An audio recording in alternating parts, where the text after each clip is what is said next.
Thanks, Charlie. Good afternoon and welcome to this business engagement webinar. My name is Linda Spanner. I'm one of the project managers within the Solent Future Transport programme, and this was a £28.8 million programme funded by the DfT to trial new transport innovations in the Solent area, both in respect of personal mobility and also sustainable logistics. We were one of 4 FTZ programmes across the UK. I've been with Solent Transport for 4 years and was part of the Mobility as a Service project team and the development of our Breeze app, which has been downloaded over 50,000 times. Breeze offered a platform for planning, booking and paying for journeys across various modes of transport all in one place. I was also the lead project manager on the business engagement programme, which was created to support Breeze, and we called that Breeze for Business. We wanted to trial how our app could be used as a tool to support organisations with their own sustainable travel aims and at the same time driving up user numbers for the app. In this session, I'm going to aim to hopefully provide some practical steps for local authority officers who are either leading or supporting in business engagement initiatives in the context of travel behaviour change. How do you decide which businesses to work with when resources are tight? And how do you build trust with them once they're on board? I want to explore prioritisation, identifying the most impactful business partners, how to develop a transparent and compelling offer that wins genuine buy-in, and look at a couple of real-world examples of effective engagement. In a time when we have funding and resource limitations, we can't engage everyone equally, and without clear prioritisation, efforts risk being diluted. So my intention, therefore, is to hopefully provide some clear, actionable steps for focusing your efforts where they will deliver the biggest impact. So why do businesses matter? In the context of sustainable travel, transport emissions, congestion, health and climate targets all hinge on reducing single occupancy car trips and encouraging sustainable travel choices. Local businesses are critical partners who can influence commuting patterns, they can shape employee behaviour and they can scale interventions. They have influence through their policies such as parking, flexible working or employee incentives. A defined approach to how to select and prioritise and engage with businesses in a clear, transparent and appealing way is often key to a successful outcome.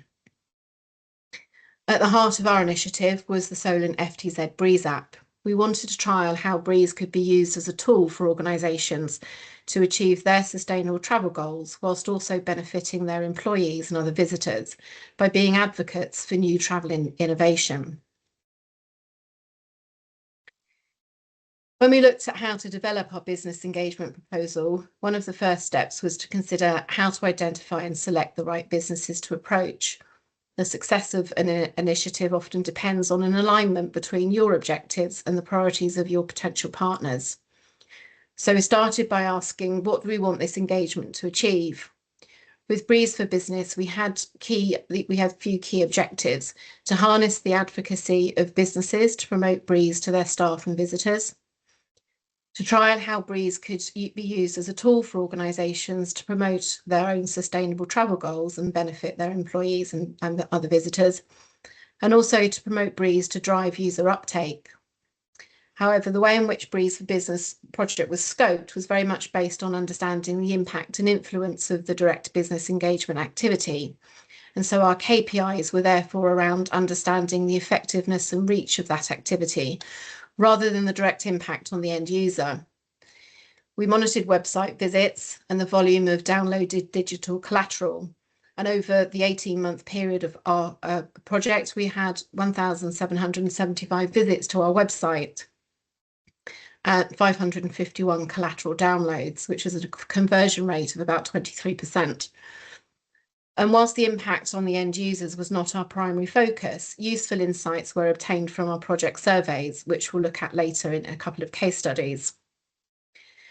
Project objectives will obviously vary depending on the type of business and type of programme that you're trying to create.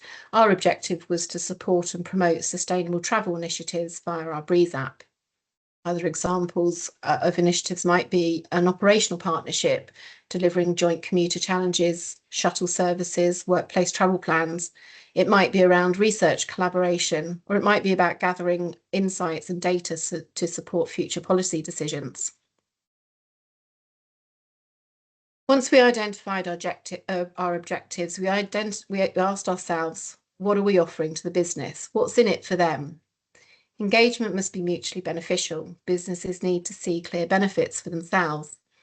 With Breeze for Business, we developed a clear and consistent message about what the initiative could do for the businesses. The core narrative explained that Breeze was a free-to-use app that enables organisation staff, visitors, customers, patients, students and others to plan, book and pay for their sustainable transport journeys all in one place. The messaging then outlined how Breeze could support businesses with their own goals, what their initiatives were, and whether that is taking steps towards achieving carbon reduction, customer experience, improving health and well-being goals of staff, or minimising its parking or traffic impacts on the community. Obviously, each business will inevitably have its own aims and priorities. And as we started to work with businesses, we were able to tailor our messaging to support their key priorities, whilst retaining our focus on encouraging the use of the app and encouraging staff and others to make sustainable travel choices. Other examples of what you might be offering to a business as part of a partnership might be enhanced brand visibility. You might offer recognition in council communications, case studies or awards, welfare and retention of staff. It might be about social impact and how a partnership might be contributing to environmental goals or local community goals or environmental objectives. A compelling value proposition increases the likelihood of business buy-in and committing for the longer term. Successful business engagement starts with clarity, so it's important to be clear on what you want to achieve and what value you bring. So prioritisation is important in these times of limited resources, and so engagement should be focused on businesses where impact will be the greatest. So look to define the criteria for your selection, create categories that reflect both strategic alignment and practical capacity. The focus for Breeze for Business was to target key trip generating sites in the Solent area, and we identified 5 typologies that would be within that scope. It would be sports, theatres, music and entertainment venues, further and higher education, food or other retail sites, large employment sites or business parks, and large health sector sites. Our criteria for selection and prioritisation was very simple. It focused on size and reach, the number of staff, the number of visitors, and the existing levels of engagement, and also geographical relevance, businesses operating within the FTZ area. Other examples of criteria you might use could look at capacity, both your capacity and that of the business, their ability to commit financial, human or technological resources. You might be looking at criteria that has a strategic fit. You might be looking at reputation, influence. Well-regarded companies can boost credibility. Once we had our criteria, we then developed a scoring and filtering system to enable us to apply a tiered engagement approach. So tier 1 would be high impact, ready to engage, large workforce, strategic location, strong commitment and resource. Our tier 2 organisations are medium impact. They may have high impact but less ready. They might be a large or in a strategic location but have limited sustainability culture and therefore needing support. Our tier 3 organisations were light touch. They were going to be low impact, less ready, small workforce, low reach, limited location impact, low readiness, or competing priorities. So where did we start? We wanted to understand what business engagement activity was already happening across our region, both within our own organisation, but also our partner local authorities. We undertook an information gathering exercise and contacted our local authority partners in order to understand what, if any, business engagement activities were already taking place and to get their insider view of which organisations were the most willing to commit time and resources. In essence, we were looking for the lowest hanging fruit. From there, we collated a long list to create a master list which contained over 100 organisations in total. The selection process doesn't need to be overcomplicated. We used a very simple sifting approach to our long list and sought to identify the highest priorities for engagement. In terms of our scoring method, we simply applied a scale of 1 to 3 to each of our selection criteria: the level of existing engagement, the number of visitors, and the number of staff. And organisations that were not in the FTZ areas were discounted. You can add weighting to your scoring criteria if there are some parts of the criteria and selection that are more important to you than others. We wanted to focus our engagement activity on the 30 highest priority businesses. If business were not engaged or receptive, we would then move on to the next one. And the aim being to keep a pool of at least 30 engaged businesses at any one time. Using a simple matrix ensures that officer time is focused where it moves the needle the most, prioritising your quick wins, high impact, low effort. So building a transparent offer. Clarity builds trust. Businesses need to understand what the ask is. Have a clear proposition. What is being asked of them? Identify what benefits they and their employees will gain. It may be reduced costs, it might be staff well-being, it might be meeting net zero commitments or participation in a high-profile innovation pilot, as it was for us. These benefits will obviously differ for each organisation depending on their priorities. Be clear about what support they can receive. Is it going to be funding? Is it expertise? Might it be recognition? We were offering one-to-one dedicated engagement officer support with planning and delivering their communication plan for the promotion of Breeze. Be clear in your communications on timescales, expected commitments, and give some insight into what feedback or insights they might receive in return. Make onboarding as easy as possible. Provide step-by-step comms packs, sample intranet copy, ready-made QR codes, and provide a name point of contact. With Breeze for Business, we developed a dedicated website. We developed a toolkit of assets and training slides for engagement officers to use to make the proposition easy to understand and to on-sell to potential partners. We created free-to-download physical and digital collateral available on our website, and we created a toolkit to support officers with consistent messaging, checklists, templates to record meetings, template engagement agreements and continuity plans. We also had a selection of pre-prepared comms for particular events, such as the start of a new year, planning of sporting events, marathons, Great South Run, National Clean Air Day. This made it easy for businesses to use and edit the resources without being significantly resource intensive for them. You could consider an opportunity for them to contribute and co-create the offering via workshops in order to understand what tools or support they would find most helpful. This wasn't something we did as part of this programme as we were time limited. But once you've successfully brought a business on board, the real value comes from maintaining that relationship over time. Recognition and celebration of achievements is a simple but powerful motivator. Consider awards, media coverage, or case study spotlights to celebrate success. This is definitely an area where I recognise that Breeze for Business could have done more. Although we provided regular updates at our workplace travel network meetings, I do recognise that we could have done more in this area.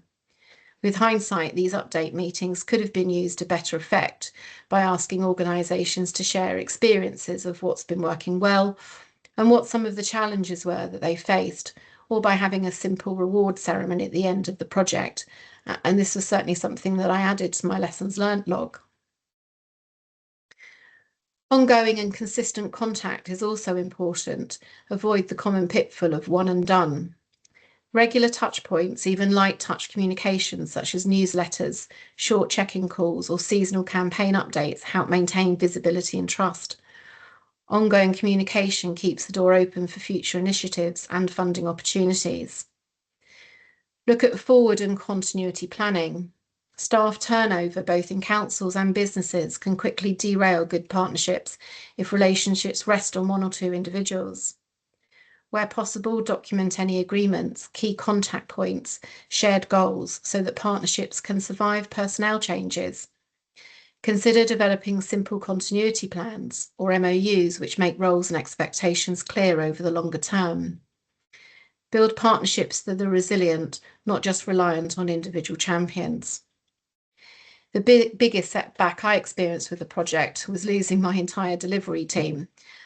When we scoped the project initially, we identified a mechanism whereby we would use the existing workplace travel team at Southampton, consisting of 3 officers, to add the Breeze offering to their existing workplace travel engagement activities. The agreed approach was captured in an SLA. However, what was not foreseen was that for various reasons, all of these officers left the organisation in a very short space of time, leaving me with a project to manage but no resource to deliver the actual engagement activity. This was obviously a significant setback, which I overcome by commissioning an external consultancy service to undertake the day-to-day delivery functions. And although the delivery team ultimately then reduced from 3 officers to 1, the new officer was a dedicated resource to the Breeze for Business project, which meant a more sustained and focused engagement approach.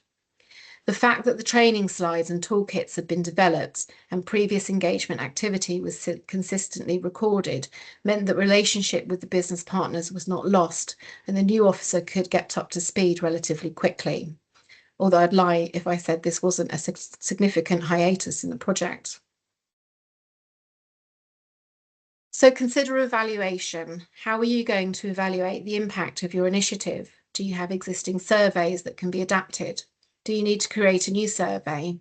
How will the survey be promoted by the business? What mechanisms do they have? One of the learnings from Breeze for Business was that businesses that we were working with did not really have a mechanism to capture feedback from visitors effectively, which was a limitation for us in that survey responses were ultimately therefore limited to staff only. And if we'd understood from our earlier information gathering stage what customer touch points there were within organisations, we may have added that as an additional criteria for selection. For example, did businesses have a CRM platform or other mechanisms for engaging visitors? Primary aim of our survey was to assess the impact of the Breeze for Business programme, particularly in terms of its effectiveness in raising awareness and engagement. A key performance indicator for the project was that at least 30% of respondents from organisations involved in the Breeze for Business project should be aware of the Breeze app after the business engagement activity. So this is what we did.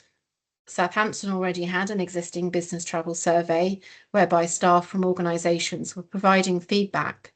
We therefore utilised the existing survey by adding Breeze-specific questions around awareness levels. The responses collected came exclusively from organisations not participating in the Breeze for Business programme, providing a baseline for comparison with those who were subsequently actively engaged. During the project, businesses involved in the programme were encouraged to promote the survey to their staff, although not to visitors, as we established that there was no mechanism for doing so. The survey aimed to assess the level of Breeze awareness among those organisations and compare their responses with those of the non-Breeze for Business participants. What we discovered was that there was, after the engagement activity, is that 34% of respondents reported being aware of Breeze, compared to only 7% of respondents from organisations that did not participate in the programme. Over half of respondents, 53%, from engaged organisations heard about Breeze through their employer, compared to only 18% of respondents from the non-engaged organisations. The business engagement activity clearly had a positive impact on raising awareness of Breeze. So as part of our toolkits, we developed a case study template because we wanted to capture consistent data from organisations to understand what worked well and what the key challenges were. So this first case study looks at IKEA. It's a large retail presence in Southampton with over 350 staff and located in the city centre. We asked what Breeze tools and collateral were most useful. They used the posters. They used digital collateral to put on their large screens in canteen and staff rooms. And they also included references to Breeze in their induction to new starters as part of their Getting to Work programme. In terms of their key challenges, They identified lack of incentives within the workplace to promote sustainable travel. And they also identified that a high proportion of staff were not engaged with internal online communications. Nevertheless, 85% of IKEA respondents told us that they were aware of Breeze following the business engagement activity, compared to an average of 34% awareness from all of the other engaged organisations in the project. Our second case study was working with NHS Portsmouth Hospitals, Queen Alexandra, QA for short. In the summer of 2024, we invited NHS staff to participate in an incentives pilot.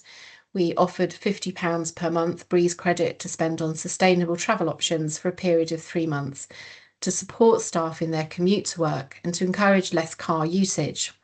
Participants were required to complete, as part of the application process, a survey. At the end of the 3rd month, participants were offered an additional £50 travel credit for a further month as a carrot to complete the post-scheme survey. The offer was available for a maximum of 250 participants based on a first-come, first-served basis. In terms of the impact on participants and their use of a car to commute to work, there was a noticeable change in the statistics. There was a 19% increase in participants using the car to get to work all of the time, and there was a 13% increase in participants not using their car to get to work at all. There was a 43% increase in participants using Breeze on a weekly or daily basis, and just under a third of participants said that they had used another mode of transport that they wouldn't otherwise have used, including bus, micromobility and trains. To get positive outcomes, it's not always about working with every business, it's about selecting the right ones to work with. So my key takeaways, I've got 4. Prioritise and be strategic. Focus effort where impact is greatest. The reality is that no local authority has unlimited time and resources. You simply can't work with every business in the area in the same way. By using clear criteria-based approach, you can identify which businesses are most likely to deliver meaningful impact. This also helps you make a strong case internally so that you can explain why you're engaging with these businesses rather than spreading your efforts too thinly. Number 2, be transparent. Clarity builds trust. Businesses need to understand exactly what's being asked of them and what support they'll receive in return. A transparent offer with clear expectations and understanding of the support available helps build trust from the start, and it also avoids misunderstandings later on. It sets the tone for a professional and credible partnership. Number 3, partner for the long term.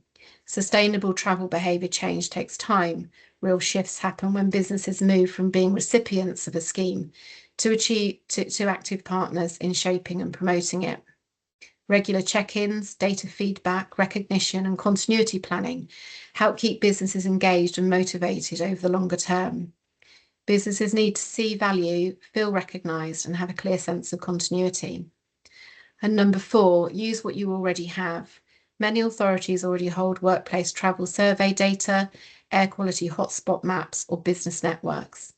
These existing assets can save a lot of groundwork. Use them to identify patterns and opportunities. Chances are you already have more information than you think, and it's about pulling it together. I hope some of these insights have been useful, and if anyone wants to share their own experiences with business engagement, please feel free to do so as part of the Q&A questions or to ask any questions. Thank you for your time. Thank you, Linda. Really interesting and insightful presentation on what's been a very revealing project, I think, within the Future Transport Zone for us to understand the kind of relationships and the way that we can improve the relationships with businesses, but also improve businesses' kind of communication with their own staff in a lot of instances. So it's been a great project to watch unfold. We don't have yet any questions in the Q&A, but I have now turned on people's microphones. So if people would like to ask their questions, I can see a hand from Ian. Please go ahead. Hi, thank Hi, you. Ian. Thanks, Lynn. That was an excellent presentation. Oh, thank you. That was really, really good, really clear. And there's a lot to take away. I just have a question. I think I might have missed it. I'm interested in what you said about staff empowerment quite early on. What do you mean by that? Because it's a benefit that I've not used that language before, but I think it's really important. What exactly are you talking about? The power to have choice? Is that what you mean? I suppose it's about empowering staff with the information that they need to hopefully make some informed choices, and maybe some, even if it's short-term travel changes, but hopefully travel changes in the longer term. I think it sits alongside kind of staff welfare as well. I think the two kind of go together. I think mental health For sure, definitely. Yeah. No, that's brilliant. No, I really enjoyed that. And will we get a recording of it? Does anyone know? Yes, so Yes. all of the lunch and learn sessions are going to be published on the Solent Transport website. But for people who've registered for this session, I'll send you a link to the recording and to where you can find the slides for the session as well. Brilliant. I'm mentoring a PhD student at the moment. Is it okay to share it with them? Please do. Is that yeah, all right? yeah. Whilst we've been targeting local authority officers with these sessions, we're very happy for people to share things more widely. I will do. Brilliant. Thanks both. Really appreciate it. Thanks very much. Linda, I've got a couple of questions that hopefully warm a few other people up. Yeah. You talked about some of the existing relationships that were between the local authorities and the businesses. How valuable were those pre-existing relationships in terms of delivering your project? They were valuable in giving us the insight as to the likelihood of their engagement in the initiative. As I said, I think, we really wanted to go for low-hanging fruit. We didn't, there is no point in flogging a dead horse. And even if you already have existing relationships, if they're not engaged regularly or they're not interested in talking to you about new initiatives, then those are likely to be discounted quite early on. That's not to say we didn't engage with those in our kind of engagement approach, but they weren't our highest priority targets. Thank you. And then I think probably a follow on, I wanted to dig a little bit more into one of your takeaway points about those long-term, long-lasting partnerships. You've obviously spent a lot of time as part of this project talking directly to champions of the project at different businesses, some significantly sized businesses. But the project has come to an end as well. What are from your engagement with those businesses, what the recommendations that you would make to allow local authorities to continue those relationships beyond? I mean, those, like I've said in the first question, those relationships are really critical for being able to work closely with businesses. But how do we extend them beyond when a project's come to an end? So obviously the Breeze for Business project did come to an end, but obviously the partnership local authorities still exist. So part of our planning towards the end of the project was to have a transition plan where we handed over key contact points at our local authority partners so that businesses knew who to contact if they needed to be signposted or they needed to be helped in creating some comms. So we ensured that there was that ongoing single point of contact. The Breeze for Business website still exists, which has got some core collateral on there, which can be utilised for different content, not necessarily obviously for Breeze.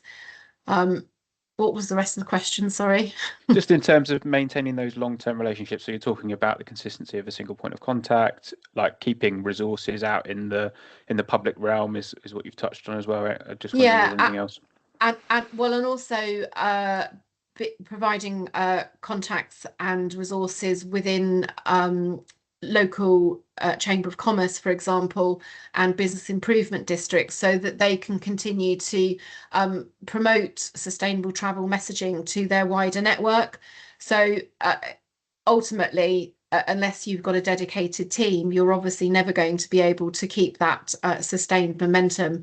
But it's about providing other opportunities for people to contact key single points of contact, contact those kind of wider business intermediaries that may be able to provide that additional support. And as you say, having kind of the existing collateral that still exists. Thank you. That's really helpful. That's one of the biggest challenges, isn't it? We know within local authorities, and to be honest, within businesses as well, where you've got staff turnover, where projects start and then end. It's maintaining those relationships and seeing value delivered through them. For sure, yeah. Any more questions from anybody who's happens to be on the call? Either pop them in the Q&A, or please do feel free to ask them in person.